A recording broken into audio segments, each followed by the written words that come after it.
السلام علیکم ورحمۃ اللہ وبرکاتہ۔ اعوذ باللہ من الشیطان الرجیم، بسم اللہ الرحمن الرحیم۔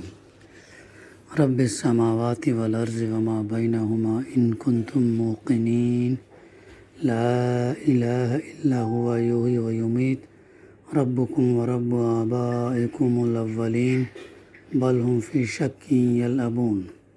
صدق اللہ العلی العظیم۔ رب اشرح لی صدری ویسر لی امری واحلل عقدۃ من لسانی یفقہوا قولی۔ رب زدنی علما۔ آسمانوں اور زمین کا رب اور ہر اس چیز کا رب جو آسمان اور زمین کے درمیان ہے، اگر تم لوگ واقع یقین رکھنے والے ہو کوئی معبود اس کے سوا نہیں ہے، وہی زندگی عطا کرتا ہے اور وہی موت دیتا ہے، یعنی اللہ سبحانہ تعالیٰ ہی زندگی دیتا ہے اور وہی موت دیتا ہے۔ تمہارا رب اور تمہارے ان اسلاف کا رب جو پہلے گزر چکے ہیں، یعنی مگر فی الواقع ان لوگوں کو یقین نہیں بلکہ یہ اپنے شک میں پڑے کھیل رہے ہیں۔ معزز حاضرین، سورہ دخان کی آیت نمبر 7 سے 9 تک کی تلاوت ابھی ہم نے سماعت فرمائی۔ اس سورت کی سلسلہ وار تفسیر کا سلسلہ الحمدللہ جاری ہے۔ آیت نمبر 6 تک جو ہے یہ سورت شب قدر کے تعلق سے، بڑی برکت والی رات کے تعلق سے تذکرہ ہمیں آیا ہے۔ پھر بتایا کہ ہم ایک رسول بھیجنے والے تھے تیرے رب کی رحمت کے طور پر، اور یقیناً اللہ ہی سب کچھ سننے اور جاننے والا ہے۔ پھر بعد میں فرمایا جا رہا آج کی آیتوں میں آسمانوں اور زمین کا رب، آسمان نہیں کہا بلکہ آسمانوں کہا پلورل میں، یعنی ایک سے زائد آسمان۔ قرآن مجید میں متعدد مقامات پر 7 آسمان کا تذکرہ کیا ہے۔ ابھی ہم نہیں جانتے کہ 7 آسمان کیسے ہیں، بہرحال طے برتے اللہ تعالیٰ نے سورہ ملک میں بھی اس کا تذکرہ کیا۔ طے برتے اللہ تعالیٰ نے 7 آسمان جمع ہیں۔ تو آسمانوں اور زمین، ان تمام چیزوں کا رب یعنی مالک، پروردگار، پرورش کرنے والا، تو رب کون ہے؟ اور ہر اس چیز کا رب جو آسمان اور زمین کے درمیان ہے، یعنی اس کے درمیان جو بھی چیز پائی جاتی ہے ان تمام چیزوں کا رب جو ہے، اور تم لوگ واقع اگر یقین رکھنے والے ہو تو اصل مالک وہ ہے، رب ہے۔ تو دراصل اہل عرب جو ہے، تفسیر ہے، خود قرار کرتے تھے کہ اللہ تعالیٰ ہی کائنات، پوری یونیورس اور اس کی ہر چیز کا رب، ہر چیز، ایٹم جو ذرہ جسے کہتے ہیں، جو انڈیویزیبل پارٹیکل ہے، ایٹم سے لے کے بڑے سے بڑے گیلیکسی، بڑے سے بڑے ملکی وے یونیورس کے اندر جو پائے جاتے ہیں، وہ تمام چیزوں کا اصل مالک جو ہے وہ اللہ ہے۔ آج ہمارے سامنے متعدد تحقیقات، انکشافات، ریسرچ اور سائنسدان نے ثابت کر دیا کہ یہ یونیورس، کائنات جو ہے بہت وسیع ہے۔ جو کچھ بھی ابھی انسان نے جانا ہے وہ صرف 2 سے 3% اس کا یہ ہے، لیکن ہو سکتا اس سے کئی گنا زیادہ جو ہے یونیورس وسیع ہے۔ اس لیے ان سے فرمایا گیا کہ اگر تم بے سوچے سمجھے میں زبان ہی سے اقرار نہیں کر رہے ہو بلکہ تمہیں واقعی اس کی پروردگاری کا شعور اور اس کے مالک ہونے کا یقین ہے، تو تمہیں تسلیم کرنا چاہیے کہ انسان کی رہنمائی کے لیے کتاب یعنی قرآن مجید اور رسول کا بھیجنا اس کی شان رحمت اور پروردگاری کا عین تقاضا ہے۔ اگر ہم اس کا یہ کریں گے، یہ ہمارے اندر شعوری طور پر دل سے جب ہم اقرار کریں گے، جان جائیں گے کہ یہ کائنات اتنی وسیع ہے اور اس کا اصل مالک جو ہے وہ اللہ ہے، تو پھر ہمارے ذہن میں وہ بات آنا چاہیے کہ انسان کی گائیڈنس کے لیے اس کو کتاب، گائیڈ لائنز کتاب کی شکل میں، اور رسول جو اس پر عمل کر کر بتائے، وہ اس کی شان رحمت اور پروردگاری کا عین تقاضا ہے، ریکویزٹ ہے، عین ریکوائرمنٹ ہے۔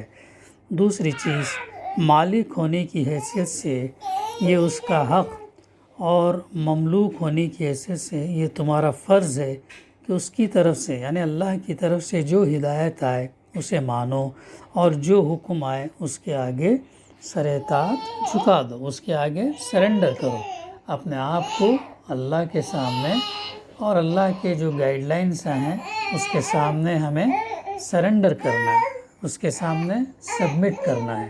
یہ شعوری طور پر جتنا ہمارا اضافہ ہوتا جائے گا علم میں، تحقیقات میں، انکشافات میں، جتنا ہمارا یقین ہوتا جائے گا اتنا ہمارا اللہ پر یقین بھی بڑھتا جائے گا، چونکہ حقیقی مالک اللہ ہے ان تمام چیزوں کا، زمین، آسمانیں اور اس کے درمیان سب چیزوں کا مالک جو ہے وہ اللہ ہے۔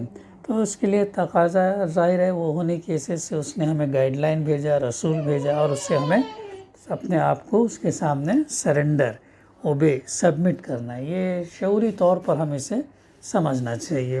پھر آگے فرمایا لا، نہیں ہے، الہ، لا، نہیں کوئی معبود اس کے سوا نہیں ہے، کوئی معبود اس کے سوا نہیں۔ معبود سے مراد ہے یہاں پہ حقیقی معبود، اصل معبود، جس کا حق یہ ہے کہ اس کی عبادت، اس کی بندگی، پرستش، غلامی، پوری اطاعت جو ہے سے اپنے آپ کو کرنا کی جائے، یہ حقیقی معبود کے معنی میں ہے۔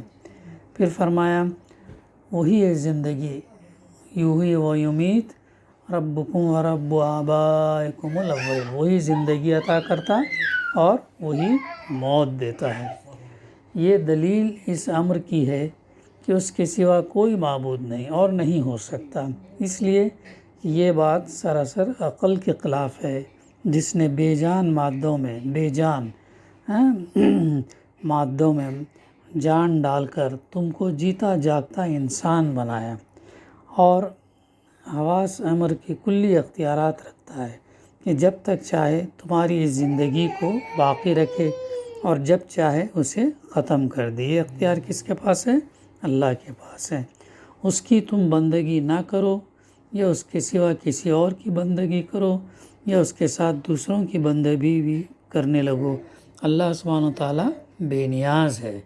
سورہ ملک میں اللہ تعالیٰ فرماتا ہے الذی خلق الموت والحیات لیبلوکم ایکم احسن عملا، ہم نے موت اور زندگی اس لیے ایجاد کی تاکہ ہم دیکھیں کہ تم میں سے بہترین عمل کرنے والے کون ہیں۔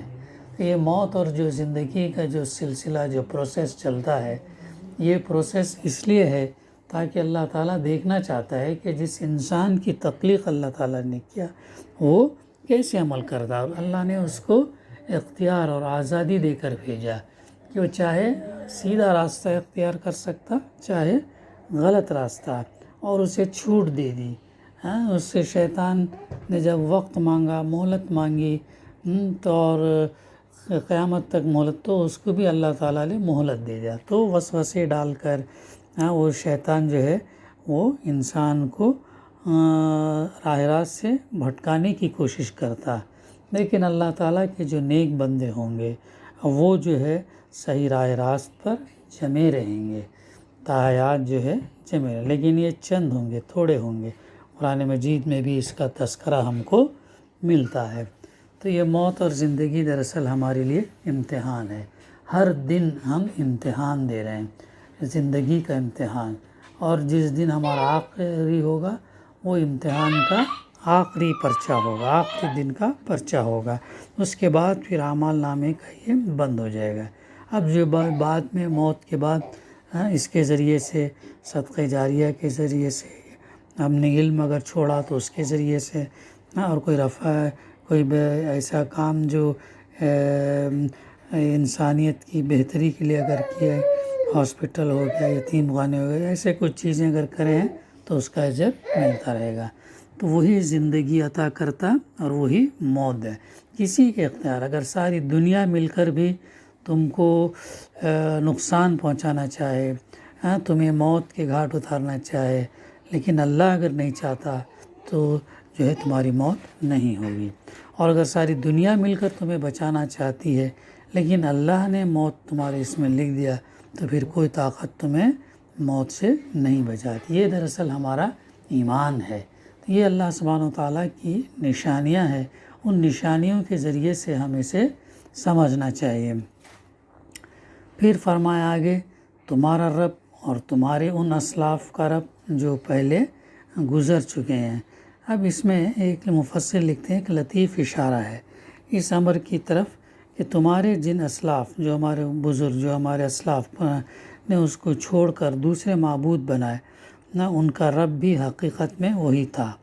انہوں نے جو ہے غلط راہ اختیار کی اور اللہ کو چھوڑ کر کسی اور کو معبود بنایا، تو انہوں نے اپنے اصلی رب کے سوا دوسروں کی بندگی کر کے کوئی صحیح کام نہ کیا تھا کہ ان کی تقلید کرنے میں تم حق بجانب ہو اور ان کے فعل کو اپنے مذہب کے درست ہونے کی دلیل ٹھہرا۔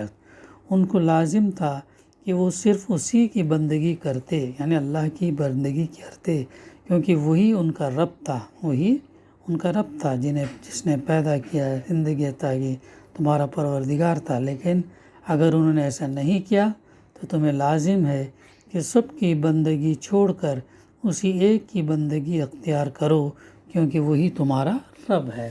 اب یہ جو ہم کہتے ہیں کہ ہمارے اسلاف، ہمارے فور فادرز، ہمارے اور دوسرے لوگ جو راستے پہ چلیں ہم وہی چلیں گے، اگر وہ غلط چلیں تو کیا ہم بھی غلط چلیں؟ تو اگر ہم غلط چلیں گے تو پھر سارا نقصان جو ہے ہمارا ہوگا۔ تو یہ ہمیں جیسے جیسے ہمارے سامنے علم اور حقائق آتے جاتے ہیں، ویسے ویسے جو ہے ہم غلط رسومات، اللہ کے علاوہ کسی اور کی بندگی اگر کسی شکل میں بھی ہوگی تو ان تمام کو چھوڑ کر اللہ وحدہ لا شریک کے بندگی، اس کے دائرے میں ہمیں آ جانا چاہیے۔ پھر اس کے بعد فرمایا جا رہا مگر فی الواقع ان لوگوں کو یقین نہیں، بلکہ یہ دراصل اپنے شک میں پڑے کھیل رہے ہیں۔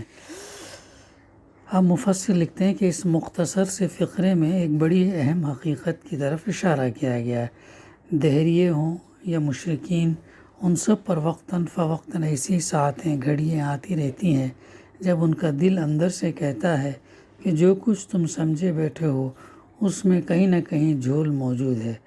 دہریے اپنے انکار خدا میں بظاہر خواہ کتنا ہی سخت ہو، کسی نہ کسی وقت اس کا دل یہ شہادت دے گزرتا کہ خاک کے ایک ذرے سے لے کر کہکشانوں تک اور گھاس کی ایک پتی سے لے کر انسان کی تخلیق تک یہ حیرت انگیز حکمت سے لبریز نظام کسی صانع حکیم کے بغیر وجود میں نہیں آ سکتا۔ اسی طرح ایک مشرک اپنے مشرک میں خواہ کتنا ہی گہرا ڈوبا ہوا ہو، کبھی نہ کبھی جب اس کا دل یہ پکار اٹھتا ہے کہ جنہیں میں معبود بنائے بیٹھا ہوں یہ خدا نہیں ہو سکتے، وہ اپنے دل پر اگر ہاتھ رکھ کے جو ہے اعتراف کر سکتا ہے کہ جو اور کرتے بھی ہیں جب انہیں واضح بات آ جاتی ہے۔ لیکن اس قلبی شہادت کا نتیجہ نہ تو یہ ہوتا کہ انہیں خدا کے وجود اور اس کی توحید کا یقین حاصل ہو جائے، نہیں ہوتا کہ انہیں اپنے شرک اور اپنی دہریت میں کامل یقین اور اطمینان حاصل رہے۔ اس کے بجائے ان کا دین در حقیقت شک پر قائم ہوتا ہے، خواہ اس میں یقین کی کتنی شدت وہ دکھا رہے ہوں، وہ جتنا بھی یہ کریں، کوئی بھی، جیسا ہم کل بات ہمارے سامنے آئی تھی، کوئی بھی فلاسفر ہو، سائنٹسٹ ہو، پولیٹیشین ہو، اسٹیٹسمین ہو، کوئی بھی ہو، بادشاہ ہو، وہ کتنا بھی ہو جو صحیح دین لے نہیں آ سکتا، کیونکہ صحیح دین وہی ہے جو اللہ اور اس کے رسول صلی اللہ علیہ وسلم نے پیش کیا۔ اس کے بجائے ان کا دین در حقیقت شک پر قائم ہوتا ہے، چونکہ بہت ساری چیزیں آگے جا کر چینج ہوتی ہیں، تبدیل ہوتی ہیں، ایسا خواہ اس میں یقین کی کتنی شدت وہ دکھا رہے ہو۔ اب رہا یہ سوال، یہ شک ان کے اندر بے چینی کیوں نہیں پیدا کرتا اور اس سنجیدگی کے ساتھ حقیقت کی جستجو کیوں نہیں کرتے کہ یقین کی اطمینان بخش بنیاد انہیں مل سکے؟ اس کا جواب یہ ہے کہ دین کے معاملے میں سنجیدگی ہی سے تو وہ محروم ہوتے ہیں۔ اصل بات یہ ہے کہ وہ دین کے معاملے میں سنجیدگی سے وہ محروم رہتے ہیں۔ ان کی نگاہ میں اصل اہمیت صرف دنیا کی کمائی ہے۔ یہ بات جو ہم آج بھی دیکھتے ہیں، آج انسانوں کے سامنے کیا ہو رہا ہے؟ دنیا کی کمائی سب کچھ ہو رہی ہے، دنیا کی کمائی اور اس کی عیش، اس کو اہمیت دیتے ہیں، جس کی فکر میں وہ اپنے دل اور دماغ اور جسم کی ساری طاقتیں خرچ کر ڈال دیتے ہیں، حالانکہ انہیں معلوم رہتا ہے کہ ایک نہ ایک دن انہیں چھوڑ کر جانا ہے، لیکن اس کے باوجود بھی وہ دنیا کی زندگی کو اہمیت دیتے ہیں۔ وہ بڑی معروف ایک حدیث ہے نا، جس میں اللہ کے رسول صلی اللہ علیہ وسلم نے کیا فرمایا، ایک ایسا دور آئے گا کہ جب جو ہے تمام قومیں مسلمانوں پر جو ہے ٹوٹ پڑیں گے، جیسا بھوکا شیر اپنے شکاری پر ٹوٹ پڑتا ہے۔ تو صحابہ نے عرض کیا کہ اللہ کے رسول صلی اللہ علیہ وسلم کیا ہم تعداد میں کم ہوں گے؟ آپ صلی اللہ علیہ وسلم نہیں، ہم تعداد میں زیادہ ہوں گے۔ تو پھر کیا وجہ ہے کہ ایسا ہم پر جو ہے تمام قومیں ٹوٹ پڑیں گے؟ تو اللہ کے رسول نے فرمایا کہ ان کے دلوں میں کیا ہوگا؟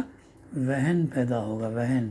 تو وہن کیا ہے؟ سوال کیا گیا تو اللہ کے رسول نے کیا فرمایا؟ وہن، دنیا سے محبت، موت سے نفرت۔ جب یہ چیز آ جائیں گی تو انسانوں کے اس میں دنیا سے محبت، دنیا کی کمائی میں دل لگنا، عیش کی زندگی گزارنا، بے فکری کی زندگی گزارنا، دوسروں کا خیال نہیں کرنا، یہ تمام چیزیں جب یہ آ جائیں گی تو پھر ظاہر ہے تمام قومیں تم پر ٹوٹ پڑیں گے۔